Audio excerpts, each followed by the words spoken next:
Hello and welcome back to another episode of Rally DNA. I'm Killian Cronin, joined once again by my talented co-host, Jamie Arkle. How are you, Jamie? Hello, Killian. Hello, everyone. Delighted to be here. It's great to be back once again for Ep.3 of Season 2. And this week, it's time to throw away your rose-tinted glasses and cover a class of rallying that has seen the most infamous online discourse, Group B. Despite what the internet would have you believe and viciously react if you disagree, Group B cars and Group B itself wasn't the best thing to happen to motorsport, and nor did the sport go backwards since. Shocking, isn't it? But we're not going to talk about how a Lancia S4 wouldn't actually lap Estoril faster than an F1 car, because of course nobody in their right mind would believe such a thing, right? Anyway, enough of igniting tensions in the comment section. Today we want to discuss some also rans and never rans spawned for the Group B regulations, or more specifically, the Group B12 regs. And we're going to start with the also rans. And here we'll cover some of the either lesser known or lesser talk about cars to compete against the cream of the crop. 205 T16s, these are not. And for a variety of reasons, couldn't attain the same results that cars like the 037 and Quattro are remembered for. And some barely even enter the mind when one may think of Group B. Killian, I like the way you commenced this episode by already torching and dividing the fan base, and I can already hear the furious mashing of keyboard keys from here. Well, fortunately, nobody listens to this podcast on the YouTube upload. So unless they start, they can't comment on Spotify yet. So unless the YouTube ones will start getting loads of views just to comment on it, we might get away with it. I look forward to receiving hate mail in the post. Yes. Well, you're the one with the more expansive social media following, so surely you'll bear the brunt of this, despite it being me airing these views. I'll take one for the team. Yeah, so we're going to kick off, as I said, with the also rans, and we're going to begin with the Nissan 240 RS. And before we talk about the 240 RS, we really must touch on its predecessor, the Silvia GTS. Now, Datsun had been knocking about in rallying for a while now, and the Datsun Silvia GT was a fairly solid, dependable performer, if not quite exotic or groundbreaking in any way, shape, or form. Now, the Silvia was essentially a violet GT, given a coupe body and sometimes a turbo. And Datsun's approach was very much one of, let's not go wild, let's make it last the course. And to be fair, they usually did. And in 1982, in an effort to spice things up and not get left further behind in the performance stakes, took the measure of adding fuel injection and a turbocharger, which increased power output to 270 horsepower or thereabouts. Yes, indeed. I mean, it's a classic Nissan rally car from the late 70s, really. Resolutely production based, majoring on toughness at the expense of technology, on outright performance, and owed a lot, really, to, as Killian said, to the Violet, on which most of its mechanicals were carried over. A lot of the guys in the team harbored the idea that perhaps the new body shell wasn't as tough as the old one, although it's quite hard to prove that. But one thing's for certain, it didn't achieve the same as its predecessor did in the classic East African safaris, and suffered as a result. Yeah, and while at this point the pesky Quattro had come along to stymie any hopes the manufacturers had of consistently competing at the top end with only two driven wheels, the GTS did manage a third place at Safari in '82, with their approach to ruggedness, some bit paying off, but in fairness, the end was nigh.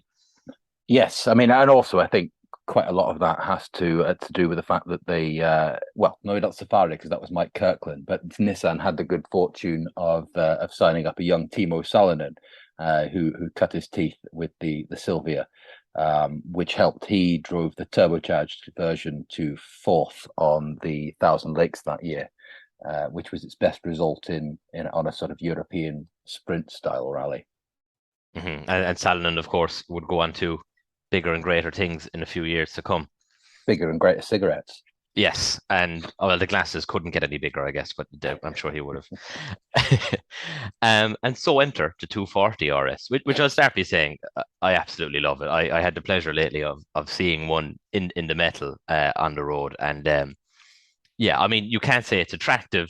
The arches are a glorious afterthought. It looks like they've been attached by Stevie Wonder, and the overhangs that look, rather big even for the day, particularly maybe made look a little bit more cumbersome by the small wheels of the time. But I think it's all the better for it. It's a gloriously cool thing. But enough about the looks. What's simultaneously the most interesting and most puzzling thing about this car is that on the surface, it appears not to be an evolution of what came before, but you know, almost a step backwards. What do you think, Jamie? Absolutely, and the classic example being classic evidence being the Nissan's decision to switch from fuel injection, which they'd sampled on and off, to old school carbs. You'd assume the thinking being reliability, and ease of tune for the team, but hardly the kind of forward-looking mindset that came to dominate Group B and set the winning teams apart from the also rounds. Yeah, I mean, all the more strange given at the time that this is when we see all sorts of these quote unquote innovations and teams going to, forced induction, all wheel drive. And here you have a team that has just brought in fuel injection and a turbocharger. And then with all these new regulations, decide, you know what, Mm. let's feck that in the bin. And it Um, was it was a brand new engine for this use as well, the 2.4. mhm. It was a 16 valve, which was definitely a step up, but yeah, they dropped back to massive 50 mil Solex DCOEs. I mean, I suppose Opel did a similar thing with the Manta, because that could be had with the weird Kugelfischer mechanical fuel injection or the big carbs that the works teams tended to run. And I guess it's kind of because it was a crossover point between, fuel injection not exactly being witchcraft, but not quite as understood by every man and mechanic in the street, as opposed to carbs, which were a known quantity, and every rally driver or rally technician worth his salt knew how to get the best from them, and what that meant in terms of performance. I suppose it goes back to Nissan's attitude with the previous car that they're trying to keep it simple, stupid to an extent, and keep things easier for the team, go a bit more rugged and conventional. But the 240 did have a number of big differences, and even though it was naturally aspirated, it did have more power than the turbocharged uh, Sylvia GTS that came before. 265 horsepower thereabouts out of the box, growing to 277 in the Evo model, polymer panels, wider track. It was never going to be able to compete in outright pace, no matter the surface. But they were kind of going to target results based on attrition, really. Oh yeah, and that was fairly par for the course for Japanese car manufacturers competing in rallying at the time. There was the traditional sort of safari East African endurance tests seem to hold a lot more sway for Japanese car makers from a marketing point of view, which makes sense when you think about how Japanese car manufacturers at the time, the 70s, late 70s, were viewed in the same way that we viewed Korean stuff, 15, 20 years ago. Fairly soulless, reliability sells, and that's the be all and end all, really. And even then, early Japanese cars in Ireland and England and further afield were known for dissolving. So I guess they felt that they had a point to prove. Yes, I mean the Datsun cherries on sale in this neck of the woods at that time were, well, they were gone already actually by 83, I guess. There's a rust quicker than they finished. Yeah, I did actually see a Datsun cherry in a seaside village in Kerry a number of months ago. I'm surprised to see that it was, well, it seemed to be in one piece, unless it was a cardboard cutout of some description. But yeah, The owner would have regretted taking it to the seaside because it would have dissolved on the way home. yes, I mean, when he went to open the door, it probably came off the hinges. Um, but back to the 240, it was quite well liked by its crews. Very predictable handling. They were very cheap to buy and run. They're very popular with privateers across Europe and further afield. And to go back to Timo Salonen, his efforts in the 240, he drove to a great second in New Zealand in 1983, which again you would think loose surface, gravel, quote unquote underpowered, maybe rear wheel drive at that time, just as the Quattro was getting more reliable and numerous. That's a standout result for the car. It is, but you've also got to remember, and I haven't looked at the entry list for that, but it was the other side of the world when manufacturers weren't obliged to tackle all events. So it's a fair, safe bet that the entry list would have been fairly meager in terms of all-wheel drive cars, especially it was what 83. Mm. Um, It would have been but just Quattros really at the time. Oh, exactly, and I'm not Yeah. sure whether any made the trip. But that same year, Nissan got closest to its best WRC result on the Safari. Salonen was winning hand over fist on the final leg, but the other two cars had been put out with sticking valve issues, and Nissan had to decide whether to change Salonen's head as a precaution and lose 30, 45 minutes, or whether to roll the dice and chance it. And they chose the latter. And because we're here recording this, it didn't work out. Salonen's engine cooked itself, and Ari Vatanen won in an Opel Ascona, which is it's a shame. But as with these cars, there was a very finite small window for a car 240 RS to win a WRC event, even on the Safari or in Africa. And I dare say 1983 was it, because as we all know afterwards, things got rather more trick, powerful, and sophisticated. And with that lack of a WRC win, it then as a result has to firmly stay in the also ran category. Though it is worth mentioning in appearance and principle on a lot of levels, it's a Japanese counterpart, the Toyota twin cam turbo. Very similar in approach and philosophy, but with a good dollop of boost to help it along, and did end up kind of usurping the 240 RS on endurance events. Oh yeah, I mean, me and you had a discussion about which cars should go in here, and the thing that the Celica twin cam turbo might have been out of step with Group B as we think of it, but you can't argue with the results. I think it won every Safari it contested, and I think it won two of the three Ivory Coasts it contested as well, off the top of my head. Mm-hmm. And considering it was effectively designed to do that, you can't call it an also ran if it fulfilled its brief. Yeah, and who knows if they'd had boosted the 240, maybe we wouldn't be calling it an also ran. It could have ended up getting those results that the Celica did, but you know, Yeah, that's hindsight for you. it looked good with Tony Pond driving it. There's that. I think it's a 240 RS that in that wonderful bit of footage of from the Tour de Course. I think it's 1983, where the cameraman's asking him about what all the different teams and drivers are doing Yes. for their drivers to combat the heat. And Tony says with a wry smile, "It's like I'm having a cup of tea. It seems to be working." It's like, man, what a guy, what a hero.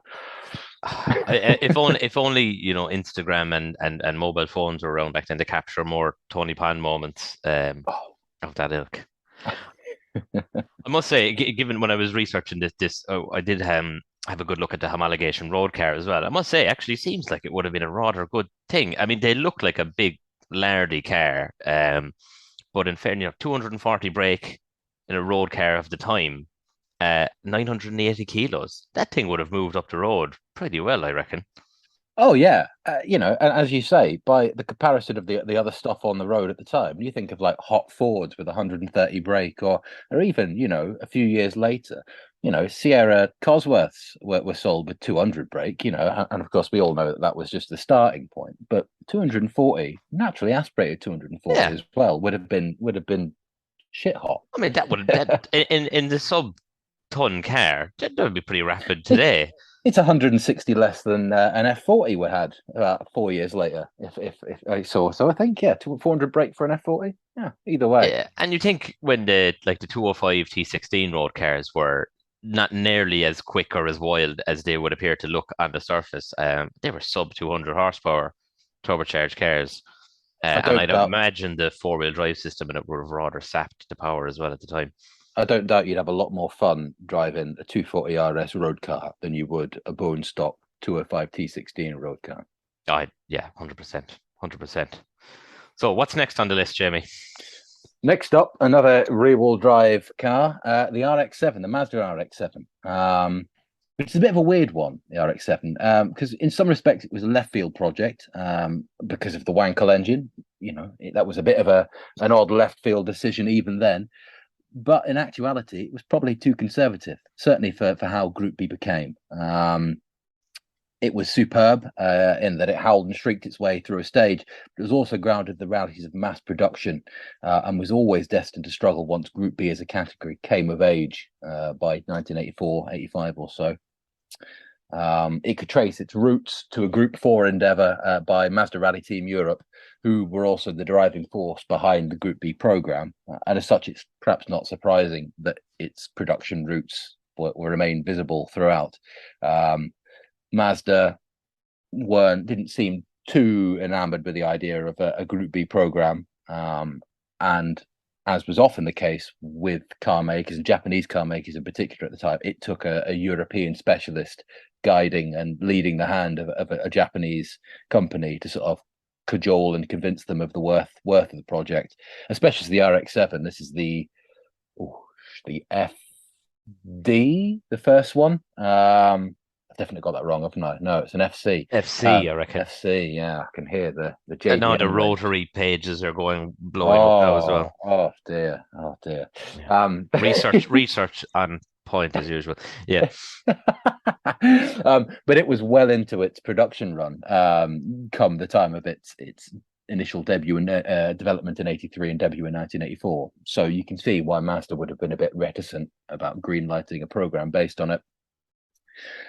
And it's a classic case of a viable car that could have been a world beater if Group B had stayed as a sort of Group 4 plus, as it was viewed in the early portion of the 80s. It was the quickest, most powerful, naturally aspirated of all the Group B cars with 300 brake. But still rear-wheel drive, and thus destined to never be a fully world player. Yeah, I mean, rear-wheel drive, as you said, the lack of maybe a full backing from the manufacturer, and the as evidenced by similar cars in the category, it's one of these. It's still largely production based. It's not a true one of these homologation supercars that later came to dominate the class, and no one kind of could really without doing such a thing. But apparently, well, according to former guest Mark Duez, he rather liked it, drove it a bit later on. Apparently, a great car to drive, very easy to modulate on the stage, and loved the engine, just chasing revs. But, he enjoyed himself in it, but it wasn't going to come up against the big fire-breathing guys, really. I think that's one of the things that I've always found fascinating about Group B, and more so as I get older, is just the fact that it seems that whether or not your Group B car was a success tended to hinge on whether the car company and the people in charge grasped the full potential of the category. If you were a Jean Todt and you realised that actually almost anything's on the table, let's make it mid-engine, go the whole hog, and of course with the necessary budget, then that's how you get a winner. If you were a Japanese car maker, as they tend to be very conservative, then you were basically confining yourself to slightly odd results from further afield rallies that were less supported. Yeah, I mean, you could do a whole list of these kind of Group 4 rooted cars that translated to Group B, that they think, oh, we'll give it a go and it will tick the box. Meanwhile, someone in France is developing a 205 T16 bespoke car almost, whereas it was just on paper, it was never really going to work. Yes, and quite conservative in terms of spec as well, because I mean, it was a 13B, the initial rotary, which was 645cc, but reckoned to be 2.6 once the equivalent formula had been factored in. 300 brake with just 980 kilograms to pull along, which, let's face it, must have been quite fun, as Mark Duet said. And the noise, we've all heard that 787B Le Mans car, and it wasn't quite as manic as that, but it must have been quite something here bouncing off walls, through a stage. Yeah, I mean, 100%. And it sounded like nothing else at the time. So, didn't do a whole pile of events, didn't really travel the globe, the RX7, as much as some of the others did. I think it was apparent quite early on that it wasn't going to be short-lived.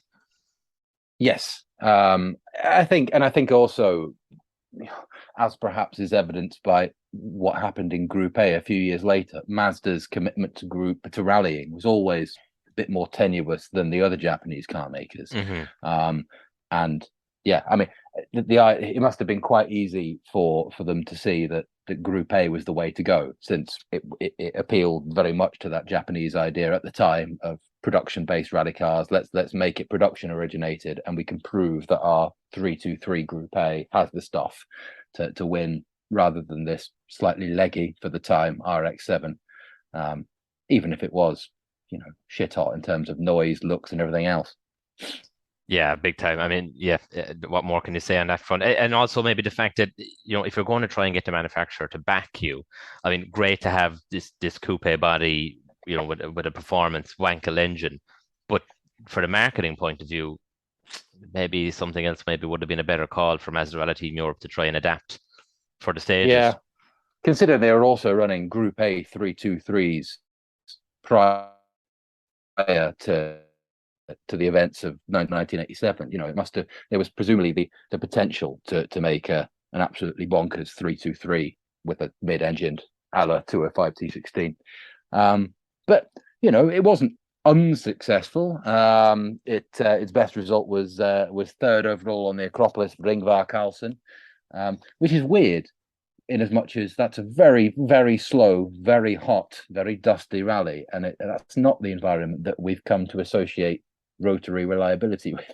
But that maybe says more about the unreliability of turbocharged cars of the same generation. Perhaps, perhaps. And from one naturally aspirated car to another, albeit this time with four-driven wheels, we move on to the Metro 6R4. Um, Hear perhaps, that sound? That sound is the sound of keyboard ire. yeah, we're keeping we're wearing out the keyboards today. Yeah, look, I know this is a little bit controversial, and it's not. It really isn't here just to be controversial, because that really isn't what we're about. Okay, it's kind of fun to do that sometimes, but that really, in my mind, I think it has to be here. Look, it is one of the iconic cars spawned by Group B, and with very good reason. The noise, the body, it totally doesn't look like a Metro. It's the unique approach taken by Williams designing the car. We covered the Metro before in a previous episode. It is no other word. It is iconic. It absolutely must be said. I've got a Metro T-shirt. It's a cracking car to experience and to look at and all the rest of it. But we're talking about also rans here. So, you cannot say the car was success in given the terms of the brief for the team. This was a car intended to win world rallies and beat the established frontrunners of Lancia, Audi, and later Peugeot. No, it didn't do that. Not in the category of the time, not in the World Championship. So it has to be here, unfortunately, for the Metro. I don't think you could ever honestly call a car that's best result at world level, the level it was meant to succeed at.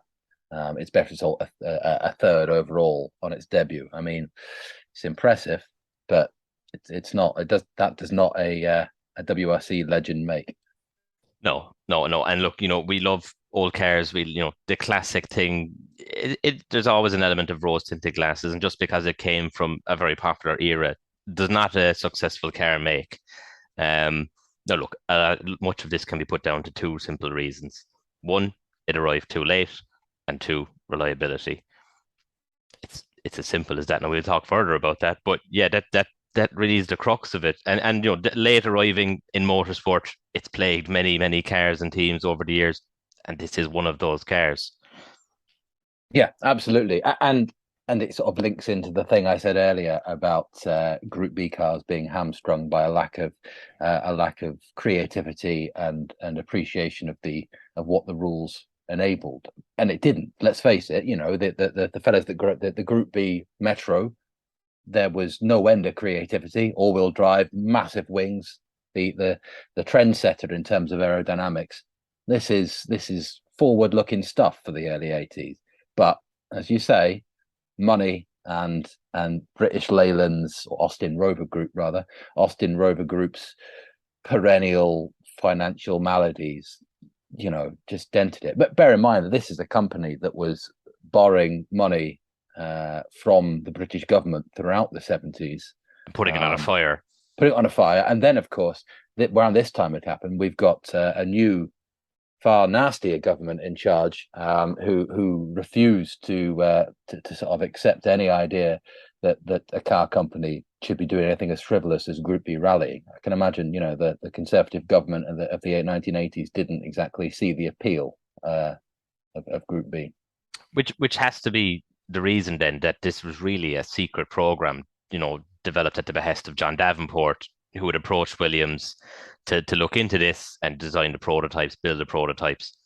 All of this was being done in secret. So, it's a great story in the pub, but without the backing and the full backing of a mainstream manufacturer, when you do unveil it to them, they're going to, okay, they might go, oh, wow, great, you've turned up at this thing. What a thing. But they're only going to half-heartedly budget for it then.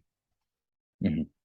And I think that's kind of that. You can see the thinking that must have been there from the BL top brass, bearing in mind they'd achieved modest success on a tiny budget in the late 70s with the TR7's V8 and similar things. And I imagine that the MIDI program of 15 years previous didn't exactly break the bank either.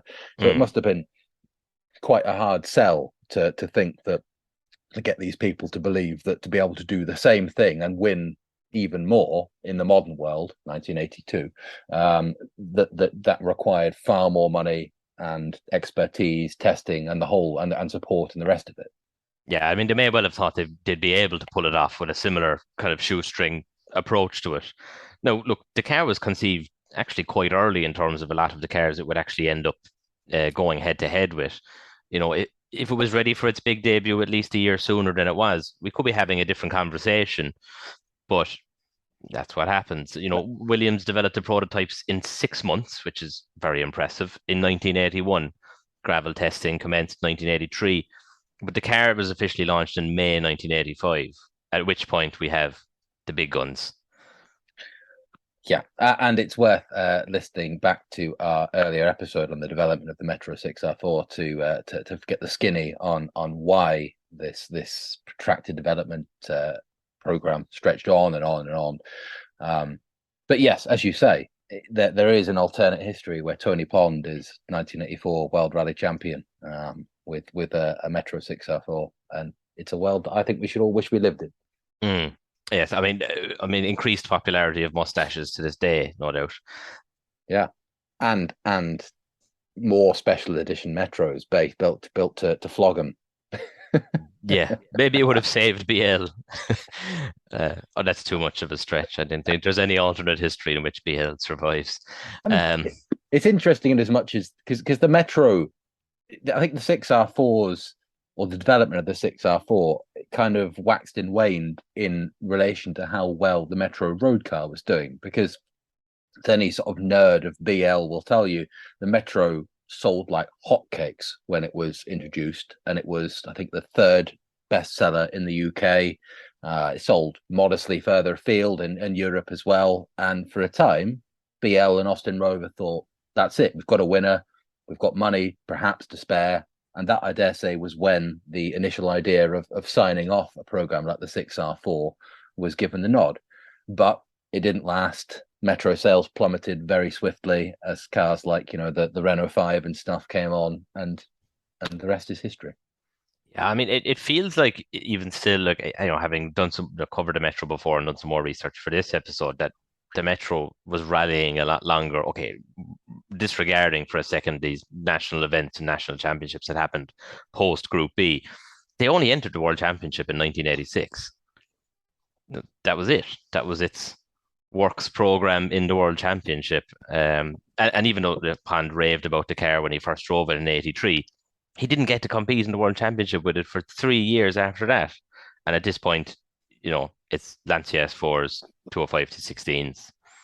And the big thing that kills it there, apart from the awful reliability, which we'll touch on, is the fact that turbo lag had been, if not cured, certainly countered by various methods. And you had the really spicy, high octane witch's brew fuels used by Lancia, Peugeot, Audi, which kind of negated the initial advantage that the Metro was conceived to have. Yeah, and certainly the idea behind the Metro and the ideas in principle were very good. Again, they were the advance of time removed any advantage or benefit that those ideas may have had. And of course, as you pointed out, the reliability, head gaskets, cam belts. Cam belts, that's the big Yeah, one, isn't that's it? the famous one. Yeah, but still very interesting car, but definitely deserves its place. Well, nothing maybe deserves is a bad word, but it has to be on this list. Um, Another impressive thing, Patrick Head reckons that he spent about 40% of his time working with Williams at this period, working on the Metro, while he was still doing his F1 role, which sounds mental. And it's not like 1984 was a fallow year for Williams F1 either, isn't that the Nelson Piquet Mansell title charge with the big Honda V6 turbo? So it's not like he was robbing Peter to pay Paul. Yeah, it's. I mean, did he sleep? Yeah, well, Yeah. So, no, impressive car, lovely sound. Urge everyone to go hear it. Look at all the videos of Tony Pond's mustache. You can, you know. I suppose the one thing we should address, and it's not a reason for it to be considered a world beater, but it is the longest lasting of all the Group B cars. It was a clubman favourite until well into the late 90s, early noughties, when it was still an affordable thing. I doubt. I so imagine most of us, certainly if you're in the UK, have seen one competing. If you're of our age, but I mean, it found its level to quote to quote McLean, and it's impossible to. I mean, let's face it, the guys that green lit it wouldn't have considered that a decent reward for their investment. No, and it has to be said that was after those reliability issues had been cured as well. But Chennai. Next up, we have the poster child for abject motorsport failure in the 1980s, the Citroen VX4TC, which is, let's face it, a wonderful car, and all the better for being a terrible waste of space. But I love it. Whether it's right that it's come to stand that for all that was half baked and poorly planned about Group B is open to question. But it must have been made immeasurably worse for being the sister car to the winningest Group B car of all, the T16. Yeah. I mean, yeah, the relationship with Peugeot and Citroen. If we had no 205, would we look at the BX in different light? Well, probably not, actually. But it makes this look worse because some of the same personnel and technology and parts all came from the same group. Yeah. I mean, and there's a revisionist way of looking at the BX as well, because, I know that a good friend of mine, Stav of Stavtech, has tried to rehabilitate its image by pointing to its rallycross success afterwards. But I believe they were Group A cars developed along rallycross rules rather than Group B.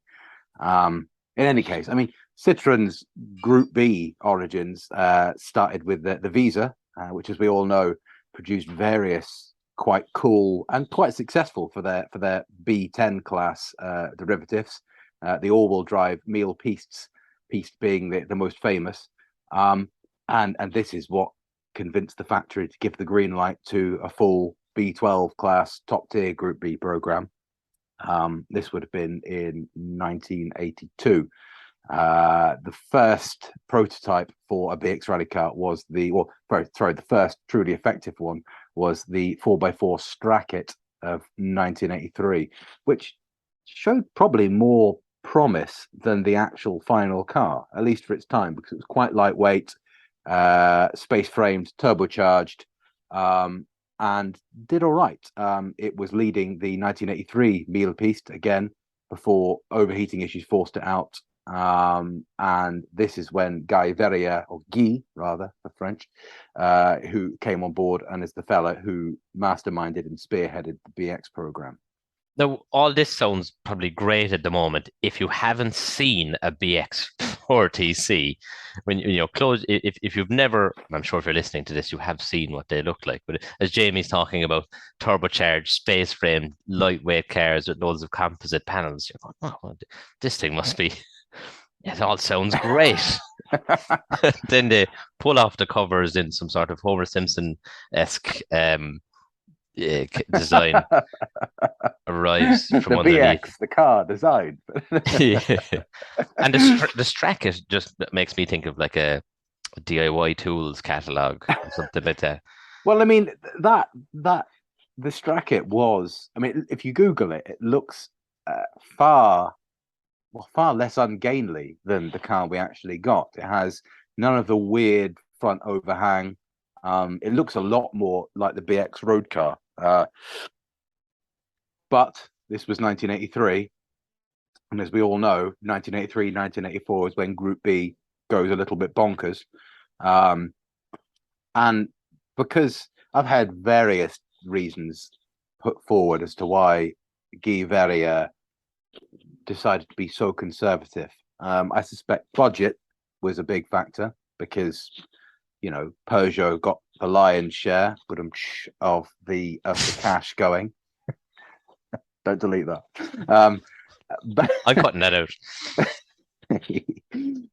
But also, he was a man with a very personal connection to Citroën, and I heard that given as a reason as to why he decided to use as many production parts drawn from the Citroën range, along with budget, presumably another, to make the BX. And as such, it ended up having the SM / Citroën DS gearbox, a 5-speed, which was never going to cut the mustard.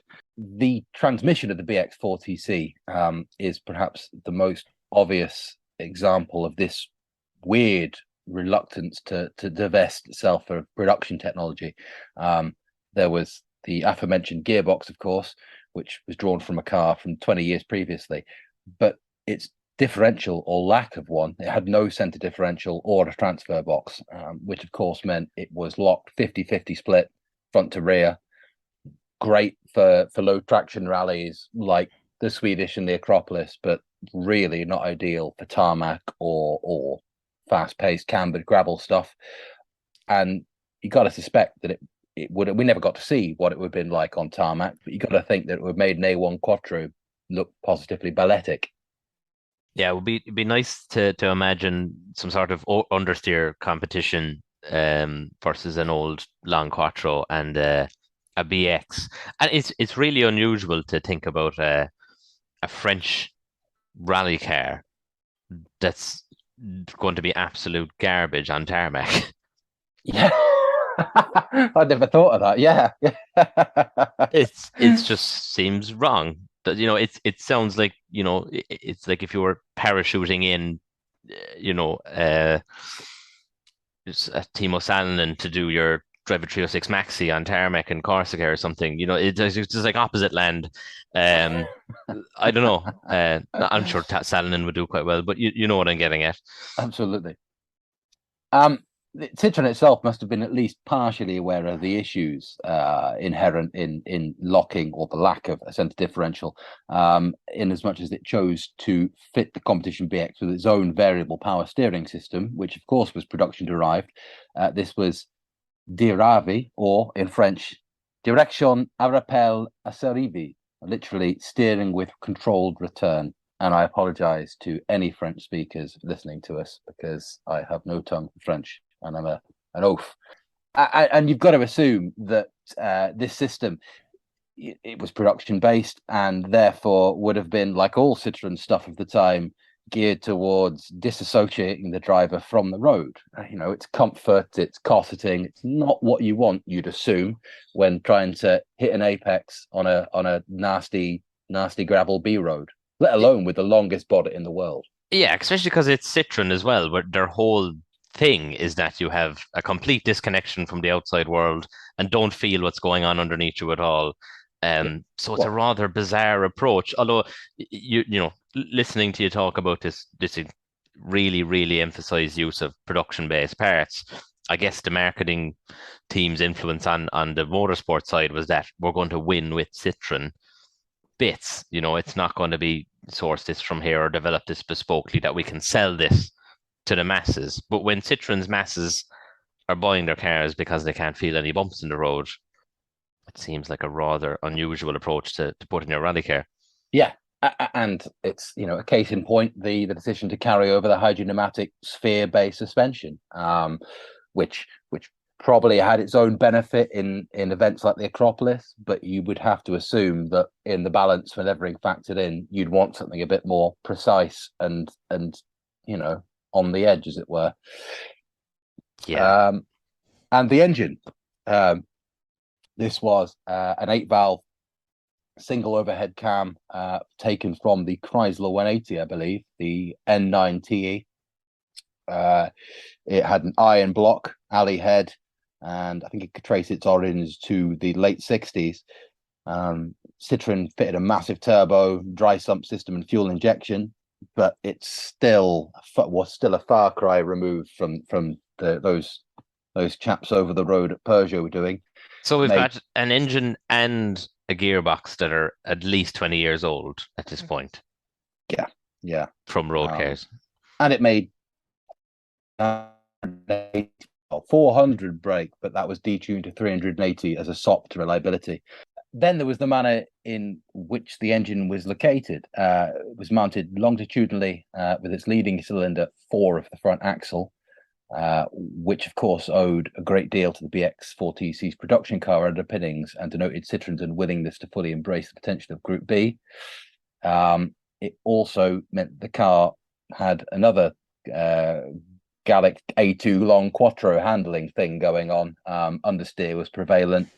And as Audi would have said, it's one of those issues that even with Group B, if you weren't willing to shred the link between rally car and production car, was insurmountable, especially with things like Delta S4s and T16s tearing around the place. So there was presumably some French engineer watching early Quattros win events, saw under the bonnet that the engine was all the way past the front axle and went, yes, this is a successful formula. And I was going to do an accent there, but I but I backed out at the last second. You're a better man than me. And despite all their use of composites and lightweight, and assuming whatever the French term for lightweight is, it's still pretty heavy beast at 1150 kilos. So that's the heaviest of all the B12 cars, isn't it? Pretty much, yeah. And the trouble is, it's all well and good being underpowered and a bit lardy if you're at least reliable, but it wasn't that. Citroen entered 3 rallies officially in 1986. Bear in mind the car had been unveiled officially in late 1985. The opening one being the Monty, of course, for Jean-Claude André and Philippe Wamberg, both retired quite early on. Next time out, André put in the best performance of the car's career to take 6th overall in the Swedish. But you've got to assume that was an event that played to the car's weird strengths. The locked transmission 50/50 was definitely going to be its most effective in a very snowy Swedish. And then finally the Acropolis, where there was some decent pace, to be fair, but maddeningly poor reliability. Engines cooked on 2 of the 3 cars, and I think André clouted a rock or something. Either way, it was an accident that put him out. It really sounds like it's like the full bingo card of a bad rally car, and you've kind of saved the best for last. So it's fat, it's unreliable, and it's slow. Yeah, and I think the really damning thing is it's mad to modern ears that this is a program sanctioned by the same people who were paying for the world-beating Group B program. And we might have our favorites, but I think it's fair to say that the 205 T16 is would have been the best Group B car from a manufacturer's point of view because it looked like a 205. Admittedly, a slightly steroided up one, but it's a 205. Whereas the others, however cool they were, visibly weren't. So on one hand, you have PSA making the archetypal winningest Group B rally car, and on the other, a delightfully shite failure. So much so that famously they tried to buy back as many of the homologation road cars to crush as possible. Yeah, didn't one sell recently? Was there one at Goodwood for sale in one of those auction crowds? So it's probably the cheapest entry point into a B12 homologation special. Whether that's a good thing or not in this case I mean, is it's a badass car. I'd love one. Absolutely. If I won the lottery, I'd be trying to buy one of these before I'd be trying to buy a 205. But that's because I'm a pervert when it comes to that kind of thing. I you think are. one appeared at Pebble Beach, which is quite weird. It's Yeah, what must an American think of VX40C? It almost deserves though the BX. It was always going to be in this list. I think the moment anyone would hear what we're talking about, they knew this was coming. But it almost deserves its kind of subcategory. You could call it a barely ran um, at some point. But it's a as you say, it's the poster card for failure almost. But still, I do quite like the road cars. Even like I mean, they're obviously terrible. But terrible things can be cool. Absolutely that. Yeah, the poster child for Group B. It's least effective, I dare say, because at least Nissan probably spent far less developing and campaigning their 240 RS than Citroen would have done. Yeah, I mean, I'm sure they could pull that was still, albeit a new car, it was still a kind of a Group 4 plus type machine that had all that experience. Like Citroen cottoned on to the things that were required to win in the World Championship and then used none of them properly and in a kind of a bastardized, hamstrung, old Yeah, production based parts bin special type way. and Um, I dare say budget is the reason. And there must have been some decision between the top brass that said, you guys at Peugeot get the lion's share of the money, and that you guys at Versailles have to make do with the scraps. yeah, I mean, it really must be the case because it doesn't really make sense for otherwise, does it? And with that, that concludes our list of the also rans. Righto. So next up we have the Neverans, and by that we mean the Group B cars, which were designed for the Formula, but which, for whatever reason, never made it to the special stage. There are no end of entries for this, purely because the notion and concept of Group B was incredibly beguiling for car manufacturers, and pretty much, well, certainly a large percentage of them decided to have a go on some shape or form. Many never got past the drawing board or even just the plan stage. But here are some of our favourites, starting with the Mitsubishi Starion 4-wheel drive. Yeah, I really like the Starion. I think as a road car, I think they're pretty damn cool as well. And I must say the rally based one is even more better looking. But I think before we could go into the Starion, we probably have to talk about the Lancer 2000 Turbo because it's part of the story, really, isn't it, Jamie?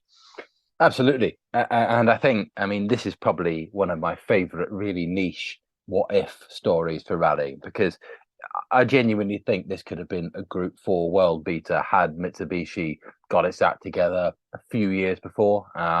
It was turbocharged. I think it made 270 brake very easily, and perhaps far more than that with the boost screwed up and the powers that be looking the other way. It had the rallying's first programmable ECU, which could be monitored from further afield. And generally, yeah, still rear wheel drive, but would have kicked the absolute stuffing out of a Mark II Escort or a Fiat 131 had it been up and running reliably in 1978, let's say, as opposed to 1981.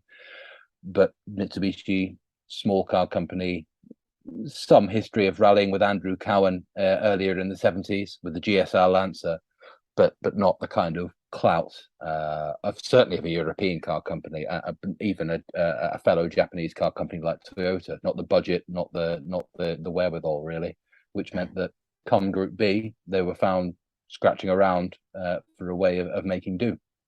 Yeah, and before we move on from that, I would absolutely love to see the technology that was talking to the programmable ECU in that 2000 turbo.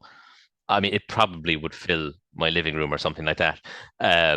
It would probably be a sight to behold. Someone what I don't even know what sort of computer would be used or brand, long dead brand, a Yeah. Commodore or something ludicrous. Oh, it would have been Japanese, but it would have made Oh, MS-DOS seem cutting edge, like. yeah, yeah.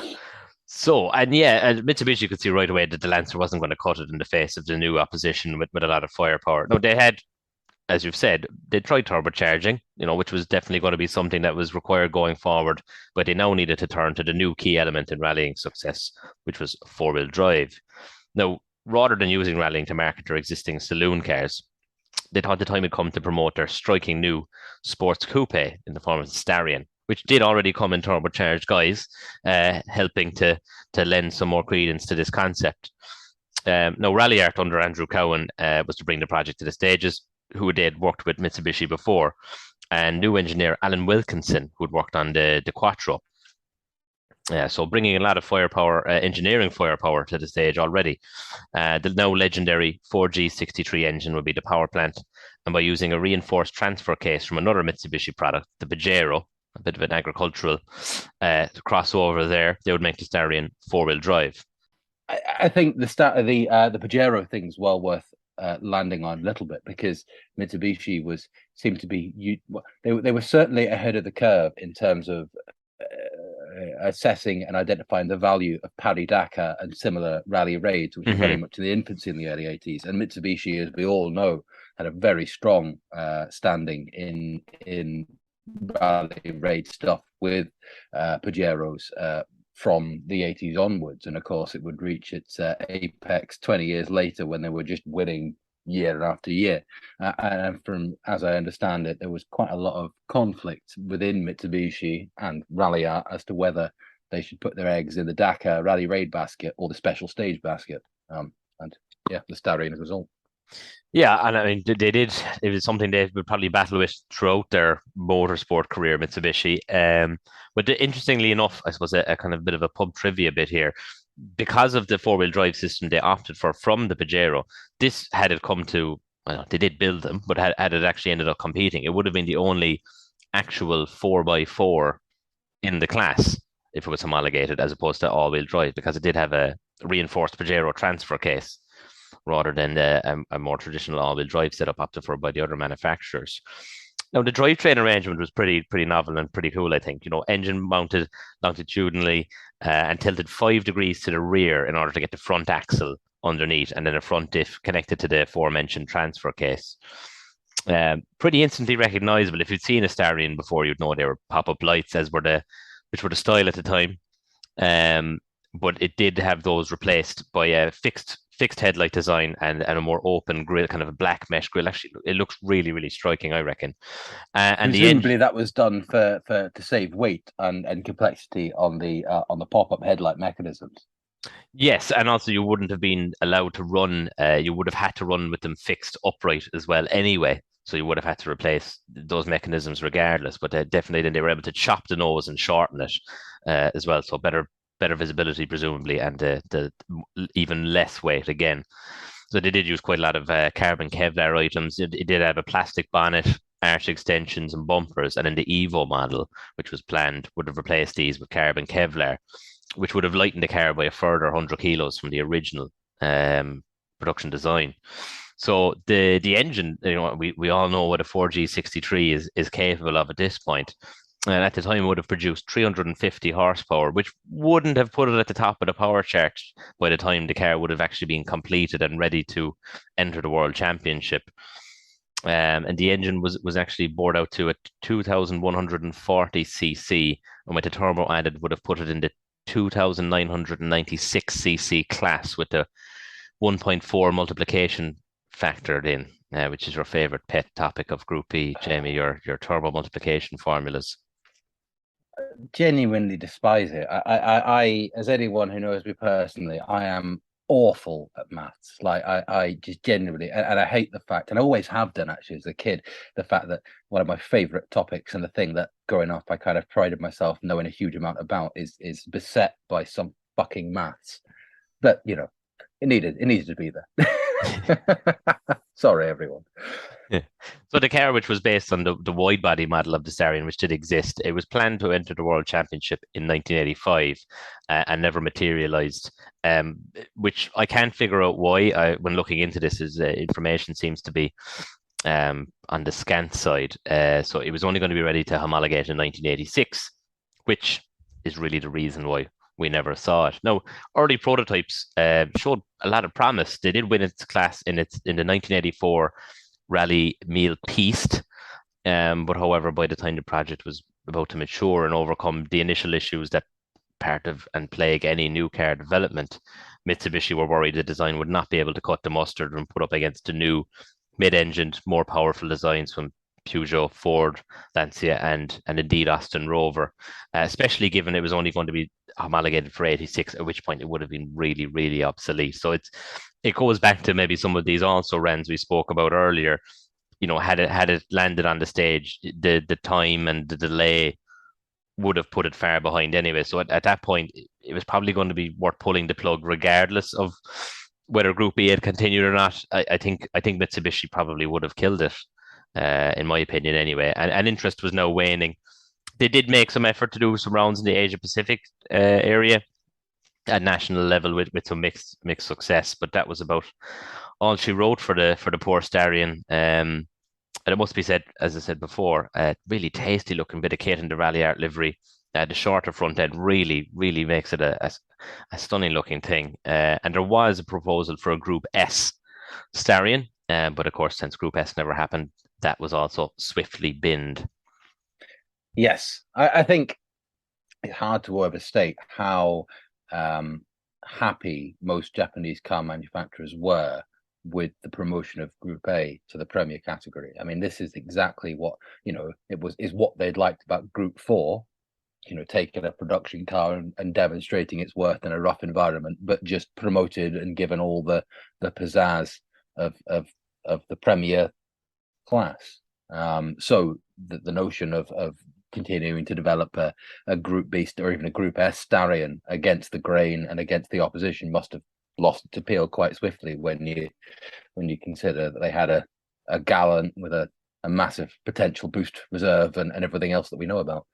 So yeah, I can see Yeah, why they chose that. a worthy point. I think, had Group B continued another year or two, and indeed if Group S had replaced it, I don't think we would have seen the kind of Japanese rallying revolution No. that we all know and love later on in Group A. And of course, it's worth mentioning that there was, of course, a Group A Starion. Pentti Ricola did wonderful things with it in the British Rally Championship, and was frenetic, shit hot, and everything else. But yeah, it's kind of demonstrates the potential of the car inherent, I suppose. Yeah, Ricola, he did seem to hit like every ditch in the Manx that one year, didn't he? The car was being dragged around the place. Didn't he also? It's the Ulster Rally in 1987 or 88 when he took a jump in practice or recce and ruined Ronan's back or whatever. I know that he had to retire from the rally because his co-driver was in hospital with Mm, a bruised vertebrae or something, yes. purely for being too quick over the jump, which is quite something. Yeah, on Recce as well, as you say. But of course, they did Recce it rather. The Recce stories from that era are all pretty hatchet, as well be one way of putting it. Very angry man, Pentti Ricola, by the looks of interviews and footage of him. And a wonderful man, but also you've got to question the sanity of any man who chooses to leave his native Finland to live in the Midlands in England in the late 80s. I mean, that's as a man who lives in England in the Midlands right now, I can say that's not a particularly bonny place. Yeah, maybe some tests should be undertaken on any man who chooses to leave Scandinavia for the Midlands in the UK. And so with the Starion left in the dust, what have we got next on the list, Jamie? Next up, we have what may be the weirdest of all the would-be Group B rally cars, the Lada Samara EVA.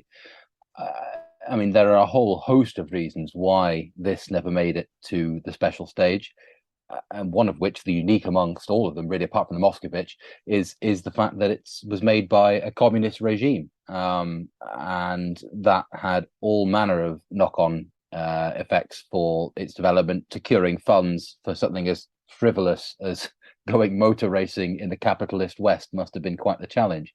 And probably explains why the vast majority of Lada's rallying endeavours, Samara, prior to the Samara, and indeed including the Samara, were based out of Tallinn, Estonia, led by a chap called, you have to forgive my pronunciation here, Tassis Brunza.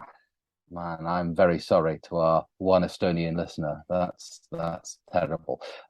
But he was responsible for all the Riva-based rallying efforts, including the 1600 naturally aspirated B10 class contender, which was effectively a Lada Riva designed for the 1300 to 1600 cc class with a hotted up 1600 single overhead cam engine. But of course, the Group B Samara was far more ambitious.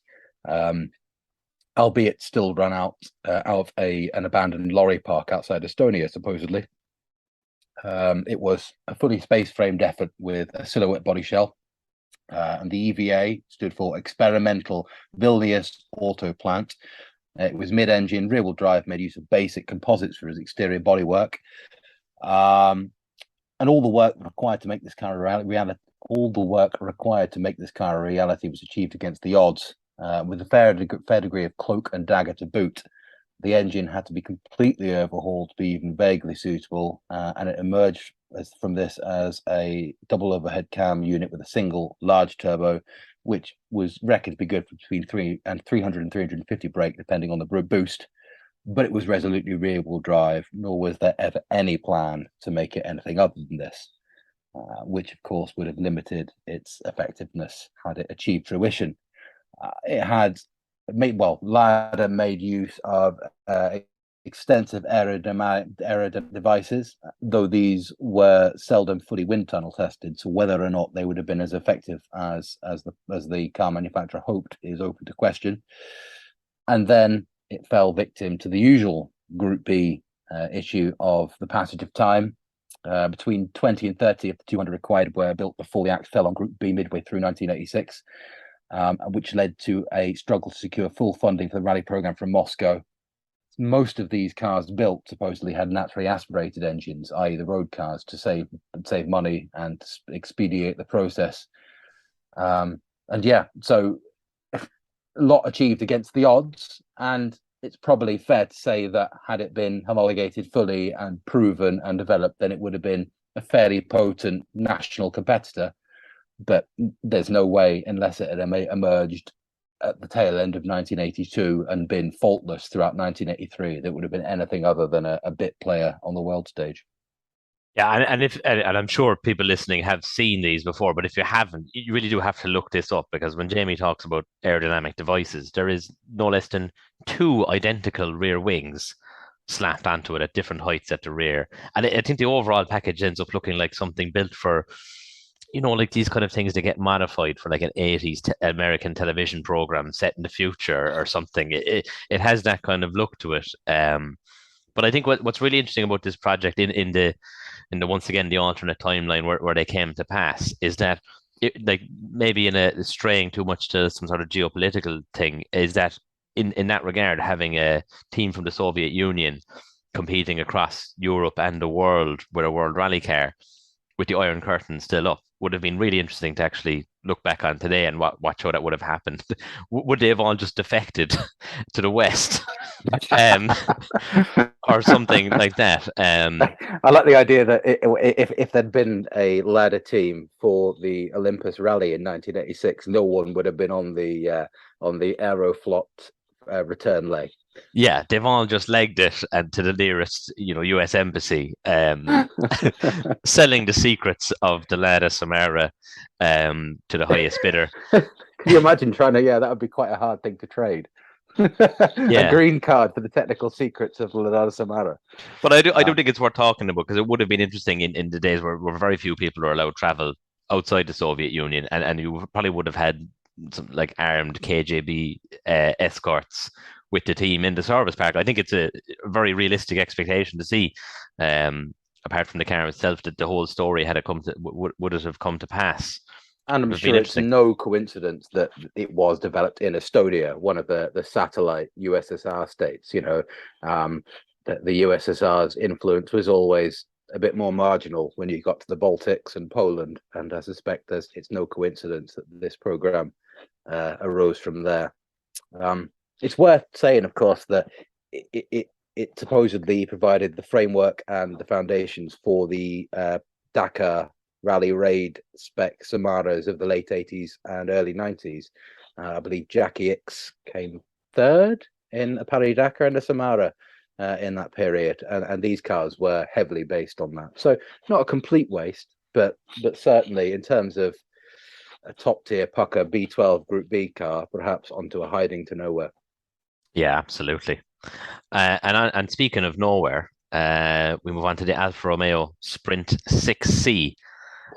This is really one that it barely left the drawing board, this one, but I think the reason we've kind of chosen to include it here is that the prospect of another rear-wheel drive, mid-engine, Italian, gorgeous bodied, stylish thing going at it against the 037 in 83 or 84 would have been quite the prospect. What a treat that would have been. Lancia would have taken him to the absolute cleaners. That's my, I'm glad it exists, and I'm glad that there was the idea to do it. But given Alfa Romeo's slightly confusing way of going about business, and considering they were funding a really bad F1 team at the time, I suspect even in this parallel universe, Lancia, being the powerhouse of rallying that they were at the time, would have absolutely dusted them. Oh, there's very little doubt of that. But this would have sounded rather good. Now, despite between the stages, Alfa Romeo as a company probably would have undergone multiple financial implosions. Between just while the car was on the road section to the next stage. But what a thing, So the Alfa were rallying at this point and previous to that in Group 4. With Turbo the Delta, Turbo Delta. Yeah, I mean, yeah, fantastic, pretty body, great name. Yeah, The yeah, coolest name of any yeah. rally car. It's It, up it, there. does that just sum up like Alfa Romeo? Great body, great name, and then maybe not the sum of its parts after that. Um, but yeah, so they decided to clad this prototype, and that's all it ended up being. And there was two prototypes. So one which appears to be based around the idea of what the homologation road going car would have looked like, and one competition car. Now it looked for years that one of these was gone forever, but it was found under other boxes in a basement under some Alfa Romeo factory eventually. So it would have been clad in a body derived from the already quite pretty Alfa Sud Sprint. So in 1982 or maybe 1981, because I found conflicting reports, Alpha decided to take advantage of the looser Group B regulations and make another foray into rallying in the B12 regulations. Now, with the likes of the Stratos before this time and the Renault 5 showing that a mid-engine competition car was a competitive formula, as at this point, the 037 wouldn't have actually started competing. This was going to be applied to the Sprint. So by relocating the engine to the rear. It didn't actually change the overall shape of the car that much. Like if you looked at the car from a distance, it would look like a regular front-engined rear-drive Alfa Sud Sprint. So it still looked really rather good. They did add muscular box arches, kind of louvers on the rear window, and a rear spoiler integrated into the tailgate. Now the resulting shape looked really, really purposeful, kind of squat, nice stance to it. Now, and at the time the prototypes were revealed, then the 037 had debuted, and one imagines that this lent credence to the design direction being the correct route to take. Now, info on this program is rather scarce, but what we do know is the engine was to be the fuel injected 2.5 litre V6 found in the GTV, which is a rather famous, loved, well known engine, intended to be homologated in 2,503 cc form, though in order to be more competitive, it's likely this would have or would have definitely needed to grow and evolve to approach the 3 liter mark and stay with its peers. We'd have had like an Italian almost Metro 6R4 approach, you'd assume. Mm, Naturally aspirated, relying on large capacity and no turbo lag to overcome it. absolutely, yeah. I mean, look, they saw what Lancia were doing to solve the lag, and then went for a lower capacity boosted engine. Birmingham and Turin together at last. They're twin cities, aren't they? They have much in common. um, so it would have had the same 5-speed ZF transactional transmission used to good effect in the 037, weighing around 990 kilos, so not overly light by the regulations allowed, but pretty lightweight. Um, the the answer to this project going no further really though than the 2 prototypes has to be Alpha was stone broke and hemorrhaging money. No doubt down to the usual poor management issues inherent to Alfa Romeo over the course of its history and its F1 ventures at the time, as Jamie pointed out also. Yeah, and I think it's also worth pointing out that, like a lot of the really early proto Group B cars, this was devised before the rules had kind of been fully formulated and there was still a state of flux in what was possible. Because, of course, Alfa Romeo had a rich history in producing race-related and naturally aspirated mid-engined race cars, and the notion of producing something similar for Group B would have been quite compelling, especially as circa 1982 rather, Group B must have seemed like that must have seemed like a fairly viable route to what Group B would have ultimately become, and it's only with the advantage of hindsight that we can tell that things got rather more complex and adventurous than that. Yeah, it probably had it come onto the stage, it ended up something along the lines of the BMW M1 situation, maybe. But And I yeah. suspect we'd have needed, like the BMW M1, you'd have needed, which I believe was run by Arica or Ireca. We'd have needed a sort of Italian version of that of Arica to sort of hold Alfa Romeo's hand and do the dirty work. Because there's no way Alfa Romeo, I suspect, would have been, entering this and doing the hard yards as a factory. I suspect, like the BMW, it would have been a manufacturer paired to a sort of third party with lots of engineering prowess. Yeah, no, short of poaching a load of Abarth or Lancia staff, it was only going to be the only way of doing this and making it any semblance of, if not success, but completing one rally to the next. Which, being an Italian team in the 80s isn't outside of the realm of possibility. I can well imagine there being the internal strife required to poach Turin guys from Abarth and vice versa. I'm sure someone floated the idea. Over a few vinos. Yes. You walk out of the Abarth office and there's a man in a trench coat, hat, and smoking a cigarette, waiting across the road in a dark Alfa Romeo saloon, waving some money at you. Although actually he wouldn't have been waving money at you because he worked for Alfa Romeo, so I don't know actually how he'd have been throwing lira at you, just coins. Yeah. We're setting Anglo-Irish Italian relations back decades. No, they did choose in the end to bring the Group 4 Alfetta Turbo Delta into Group B homologation instead, which is probably the wiser choice financially. And of course, multiple financial implosions later, in 1986, Alfa was bought by Fiat, and any hope of going up against Lancia on a rally stage was lost forever. Although we did get to see the Group A GTV V6 later in the decade as well, which looked flipping amazing in Rothman's livery with Lube all driving. Right. So next up we have another similarly proto Group B car, the Peugeot 305 V6 Rally. And this one's always fascinated me purely because I think it illustrates how the potential for what Group B could be was underappreciated right back at the start of the 80s. This is Peugeot's Group B creation prior to the 205 T16. It was laid down in 1981 with the sole purpose of winning at World Championship level and designed from the get-go for the Group B regulations. And to an extent, it made use of them. The 305 was a resolutely front-wheel drive affair, yet Group B gave Peugeot the freedom to re-engineer it to send power to the rear axle. As such, the car that emerged was, in line with many of its Group B contemporaries, little more than a Group 4 taken a stage or two further, and even that was open to debate, given that 305 V6 was naturally aspirated and made a mere 250 brake, released in the prototype stage. Said V6 was the PRV, the joint venture between Peugeot, Renault, and Volvo, hence the name. It would go on to power all manner of cars, most notably the DeLorean, but it was never known for its power delivery. Yes, Peugeot could have heavily turbocharged it to make it so, but doing so on an engine with a relatively large capacity would have seen them fall foul of Group B's class system and the aforementioned forced induction multiplier. And exact concrete information on the spec of the car is very hard to track down, but then that's hardly surprising given that it was never turned a wheel in anger and was rapidly overtaken by events. The whole 305 program was culled when Jean Todt joined Peugeot in 1982 and rapidly set about forming Peugeot Talbot Sport.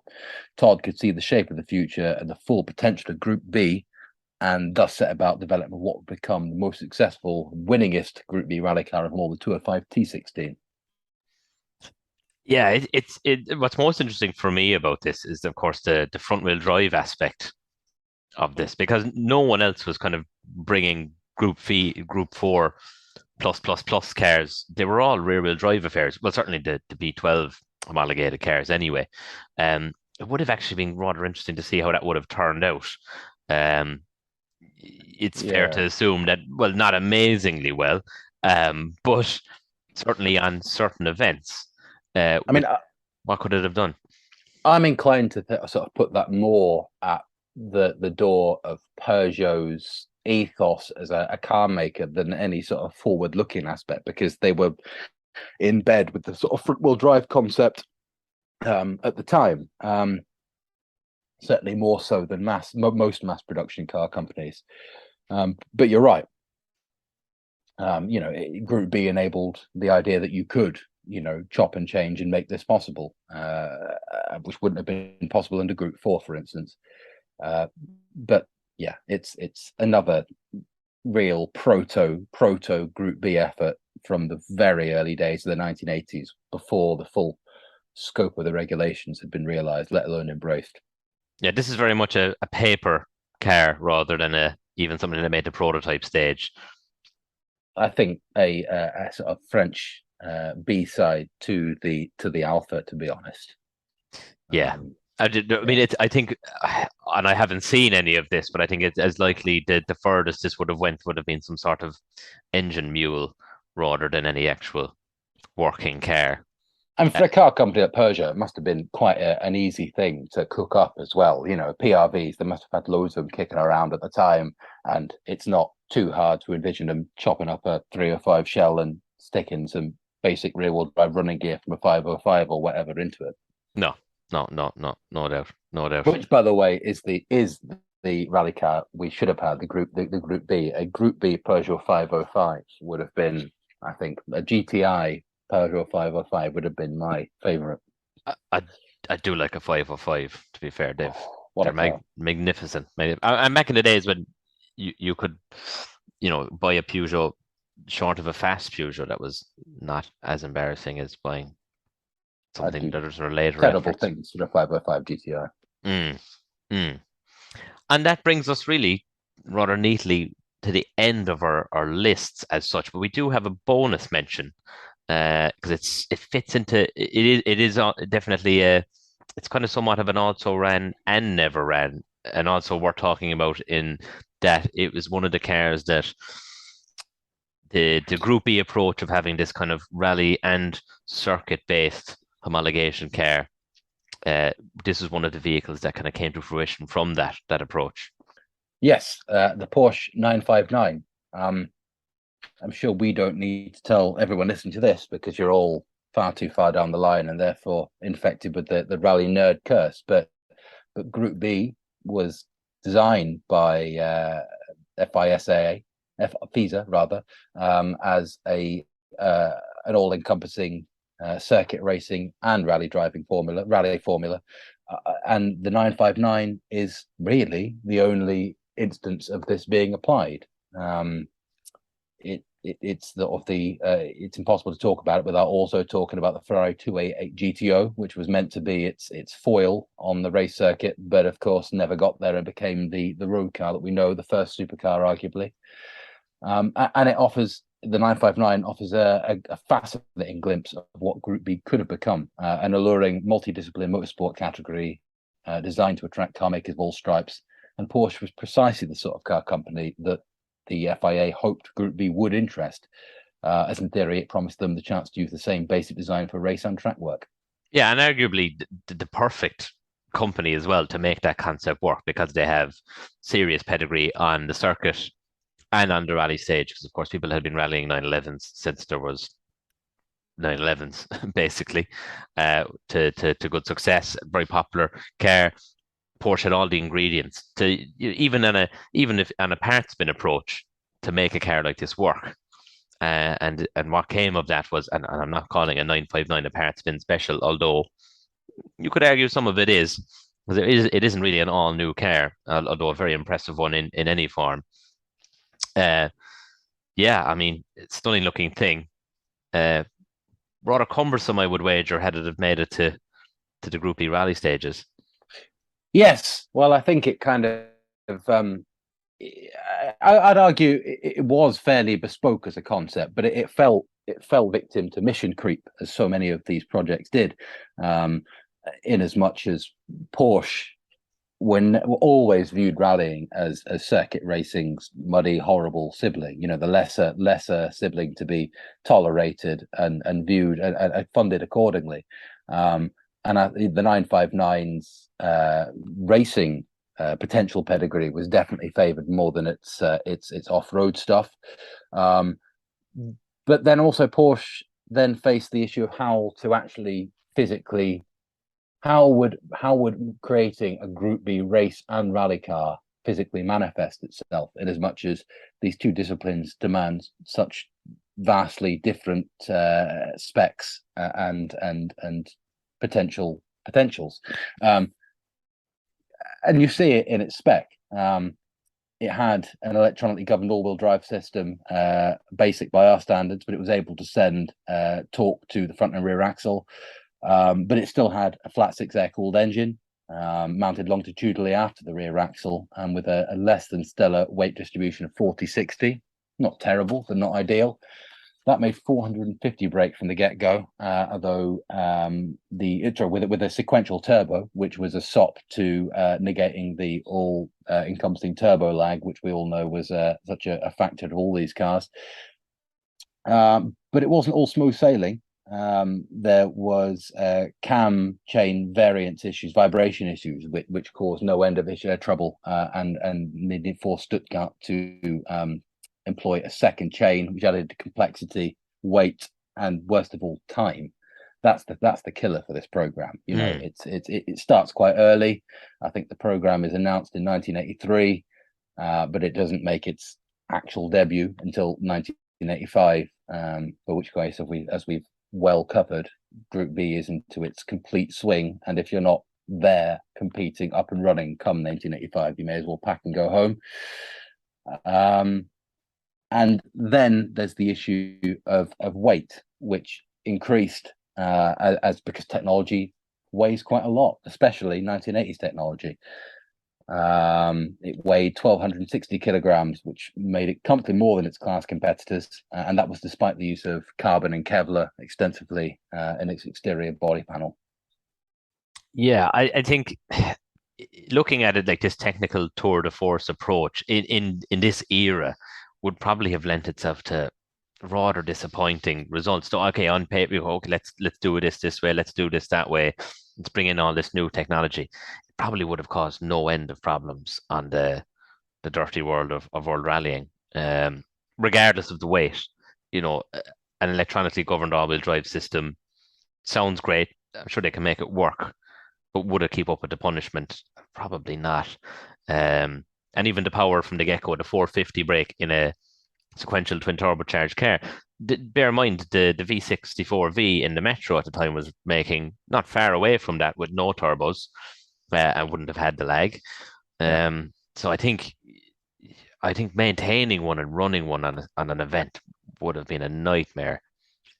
Oh, absolutely. And there was also the conflict in priorities inherent within Porsche. Was this to be a stripped down ped back homologation special in the traditional Group B mold, or was, as increasingly the case, was this to be a cosseting leather clad supercar with a competition backstory? And that would dog the whole 959 program throughout its existence.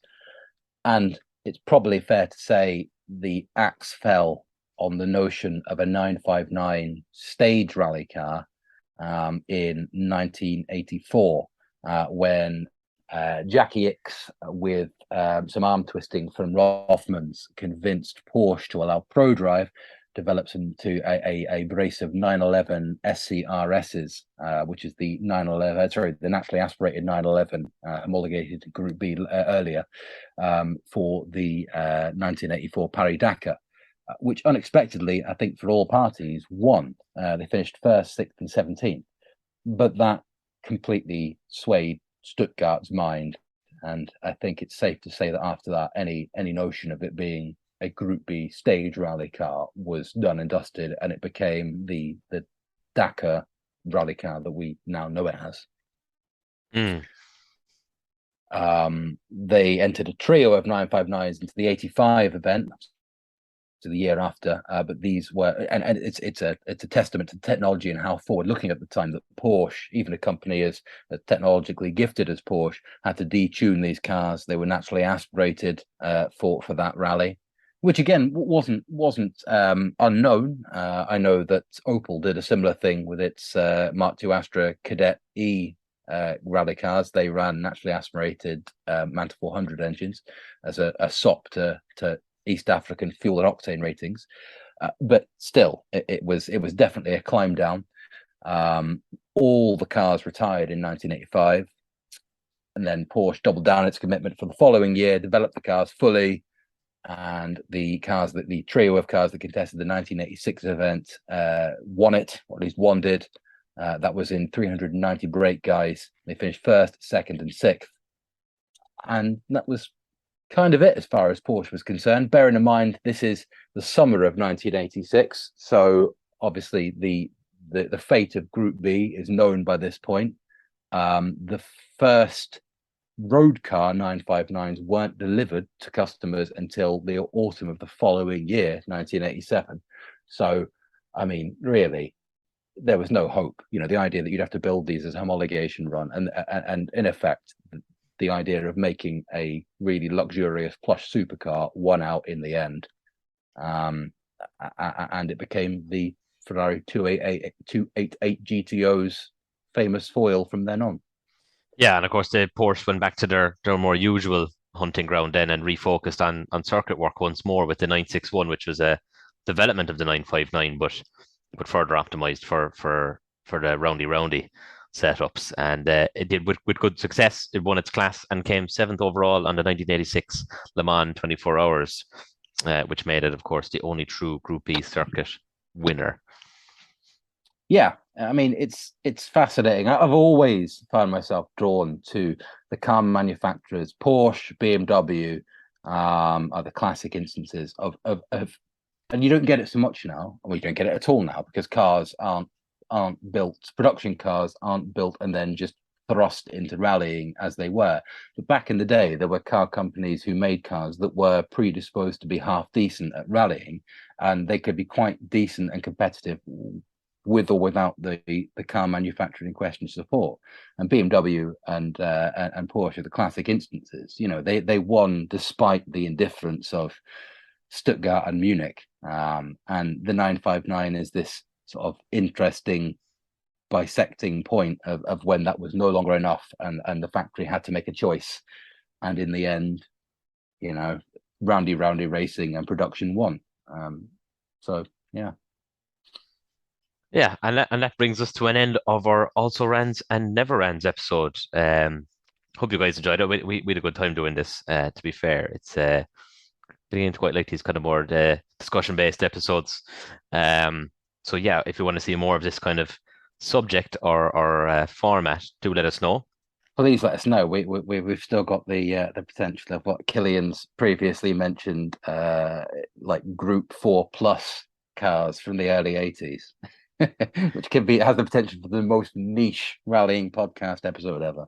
Yeah, which is surely right up our street. I mean, if anyone can do it, surely us. And I think a Adenoids group. engage. Yes, yes, and I think a Group S discussion should be on the cards at some point to go over exactly the ins and outs of that category because it's kind of a foggy subject at the best of times, and did spawn a number of functioning prototypes that never saw the true light of day on events, naturally enough. Absolutely.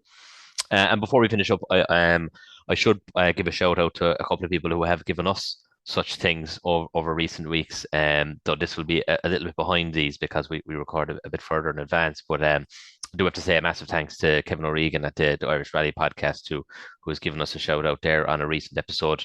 The guys over there do great work. If you don't listen to that podcast and it's your cup of tea, if you're listening to this and you like Irish rallying, do head over to that guy's channel. Kevin does some great work there, and not just in covering the events and kind of giving great airtime to different classes and covering results across the entry list, but as actually I think the best work to do really is a forum to discuss issues raised by competitors and spectators and give them good airtime talking to officials and people within motorsport rather than confining these things to comment sections and giving them the light of day. So Kevin does some great work and I do appreciate his support. Absolutely. So thanks very much for listening once again, and we'll see you guys in 2 weeks' time for another episode of Rally DNA. Thanks for listening.